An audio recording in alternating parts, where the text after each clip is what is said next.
சின்ன ராசா இளைய தளபதி. நிறுத்துங்கடா. ஏன்டா இந்த டியூன் இங்க கம்போஸ் பண்றீங்க? இது ஜானு டியூன். ஆமாங்க ஐயா, நீங்க சொன்ன மாதிரியே வயிற்று பிரச்சனை தான். நாங்க எல்லாரும் ரொம்ப பசியோட வந்திருக்கிறோம். சார் நீங்க ரொம்ப பெரிய மனுஷன். எங்களை மாதிரி பிச்சைக்கார ஏழைங்க நடந்தா உங்க மனசு தாங்காது. ஐயா கொஞ்ச நேரத்துக்கு முன்னாடி ஒரு பணக்கார பரதேசி இந்த பக்கம் ஓட விட்டாயா. ரொம்ப பசிக்குது, கில்மா இருந்தா கொடுங்களேன். காரை பாத்துக்கிறவனுக்கே 100 ரூபாய் தர்றவரு உங்களுக்கு தர மாட்டாரு. 100 ரூபாய் பார்க்கிங் கொடுத்துக்காண்டா அவன். அப்ப நம்ம இது 900 ரூபாய். அது அங்க கேளுடா. உங்ககிட்ட எவ்வளவு இருக்குன்னு அவங்க சொல்றாங்க. அது ஒண்ணு இல்ல, எங்க அப்பா பிச்சைக்காரங்களுக்கு டெய்லி 1000 ரூபாய் தர்மம் பண்ண சொல்லுவாரு. அது உங்களுக்கு தெரியும். ஆமாங்க ஐயா, நீங்க லாடு லவக்கு தாசு, நாங்க வெறும் லங்கோடு தாசு. கொஞ்சம் பார்த்து தர்மம் பண்ணுங்க சாமி. ஆமா, அப்படித்தான். ஏன் பாபு காரு நடு ரோட்ல பிரேக் டான்ஸ் செய்தாவு? பாக்கெட் எல்லாம் வச்சிருக்கீங்க, டாடி கொடுத்தத எடுங்க. லெஃப்ட்ல யூ ஆர் கரெக்ட். அதே லொகேஷன் தான். கொடுங்க. என்னதான் கணக்கு?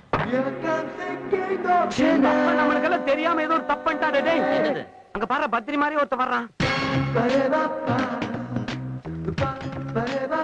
பத்ரி மாதிரி இல்ல, பத்ரியே தான். ஆமா, கூட வர்றது யாரு? பொண்ணு தூண்டி போட்டு பிடிச்சுதான் போட்டுருக்குது. பத்ரி வாட்யா இந்த மாதிரி ஹோட்டல்கள வரீங்க? இந்த ஹோட்டல் ஓனர் வந்து எங்க அப்பாவோட 5 ஸ்டார் ஹோட்டல்ல பேரரா வேலை செஞ்சவர். ரொம்ப நேர்மையா டியூட்டி சின்சியரா பார்த்ததுனால அவருக்காக இந்த ஹோட்டல் எங்க அப்பா வச்சு கொடுத்திருக்காரு. பாருங்க, எங்க அம்மா பேர் தான் இந்த ஹோட்டலுக்கு வச்சிருக்காங்க. எஸ், அடிக்கடி நீங்க வந்து போனேன்னு வைங்களேன், அவங்களுக்கு ஒரு சந்தோஷம். That's all. தம்பி, ஏய், உன்னை போய் தம்பின்னு கூப்பிடுறான் பாரு. இன்னும் என்னென்ன சொல்ல போறான்னு பாரு. Oh, that's nice, very selfish. கால் விழுறதுல எனக்கு பிடிக்காதுன்னு தெரியும்ல. அப்புறம் பிசினஸ்லாம் நல்லா நடக்குதா? உங்க அப்பா தட் ஓல்ட் மேன் எப்படி இருக்காரு? வயசானாலே ஒரே டார்ச்சர் கொடுத்துட்டே இருப்பாரு. அதெல்லாம் பரவாயில்ல, என் தம்பி ஒருத்தன் இருக்கான், அவன் தான் ஒரு புறமா போயிட்டான். எல்லா அண்ணனும் தம்பிங்களும் இப்படிதான் சொல்லுவீங்க. சின்ன பையன் தானே, சரியாயிடுவான். சரி, இந்த கோயம்புத்தூர்ல இருந்து ஓடி வந்த ஒரு கேரக்டர் இங்க பேரா சுத்திட்டு இருக்குமே, எங்க அது? என்ற தலையெழுத்து, நான் இங்கதான் இருக்கிறேன்.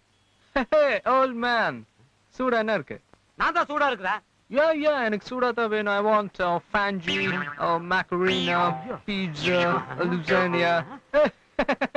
Look at me. இந்த வழக்கமா சோலா ஹோட்டல்ல போய் சாப்பிடுவேன் இல்லையா, அந்த ஞாபகத்துல அதெல்லாம் இங்க ஆர்டர் பண்ணிட்டு இருக்கேன். சாரி. Two coffee. மமதி, நான் சொன்னா தப்பா நினைக்க மாட்டீங்களா? என்ன? அந்த ரோஹித்தோட கொஞ்சம் பார்த்து பழகுங்க. அந்த ரோஹித் நல்லவன் இல்ல, அடந்த காலேஜ் பொண்ணுங்களை விடுங்க, வீட்டு வேலைக்காரியை கூட விட மாட்டான். என்ன பத்தியா சொல்ற? எல்லாத்துக்கும் ஒரு லிமிட் இருக்குது. அதே தான் நானும் சொல்றேன், எல்லாத்துக்கும் ஒரு லிமிட் இருக்கு. Get out. சரி, கோயிங் அவுட். நிஜங்க, அவங்க வீட்டுல வேலை செஞ்ச கண்ணம்மா, முனியம்மா, குருவம்மா எல்லாரையும் இப்படி ஆக்கிட்டான். ஏய், அந்த பொண்ணு பிரெக்னன்ட் ஆகுமான்னு கேக்குறான்டா அவன். இப்படின்னா you mean pregnant?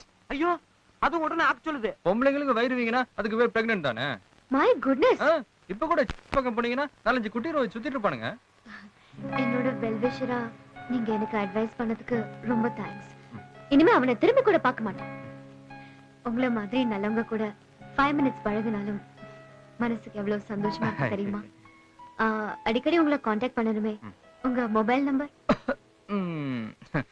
Dot mobile phone use பண்ணா அதுல இருந்து வர ரேஸ்னால பிரெயின் டேமேஜ் ஆகுதுனால யூஸ் பண்ண கூடாதுன்னு சொல்லிட்டார். I'll give you my personal bedroom number. 420. நம்ம கேண்டீன் நம்பர் குடுக்குறான் பாத்தியா? மாவன இப்ப மாட்டி விடுறோம் பாரு அவன. ஐயா, நீங்க சொன்ன நம்பர் இங்க கேண்டீன் நம்பருங்க 4420. நம்ம நாட்டுல சென்டிமெண்ட்டுக்கு ஒரு அளவே இல்லைங்க. ஹோட்டலுக்கு எங்க அம்மா பேர் வச்ச மாதிரி போனுக்கு என் வீட்டு நம்பர் வச்சிருக்காங்க. வேண்டாம்னு சொன்ன கேட்க மாட்டாங்க. மாத்திருங்க. Last one. Come let go. Bill? ஐயோ, எங்க ஃபேமிலில யார் வந்தாலும் கொடுக்க தேவையில்லை. மீறி வாங்கினாங்கன்னா அவங்க வேலை போயிடும். வேலை போயிருமா?